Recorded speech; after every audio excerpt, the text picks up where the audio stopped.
કોઈ સુવિધા નહીં, કોઈ ફેસિલિટી નહીં, કોઈ આર્મી નહીં, કોઈ પોલીસ નહીં.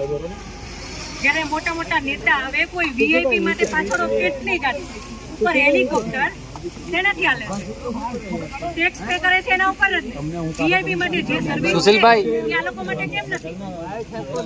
નીચે આર્મી કેમ્પમાં ચિલ્લાઈને કીધી કે ઉપર કેટલા લોકો કરે છે, તમે લોકો જલ્દી કંઈક કરો. અમે ઉપરથી પડતા આખા નીચે ઉતરતા હજી ઉપર કોઈ ફેસિલિટી કોઈ નથી. ઉપર આટલું બધું થઈ ગયું તો નીચે આર્મીને ખબર કેમ ન પડી કે ઉપર આ થઈ ગયું છે? આતંકવાદી અમારી સામે આવીને ગોળી મારી જાય છે, હિન્દુ મુસલમાનને અલગ કરીને હિન્દુના બધા ભાઈઓને ગોળી મારી છે. તો આપણી આર્મી કરે છે શું? લાખોની સંખ્યામાં આર્મી હતી ત્યાં.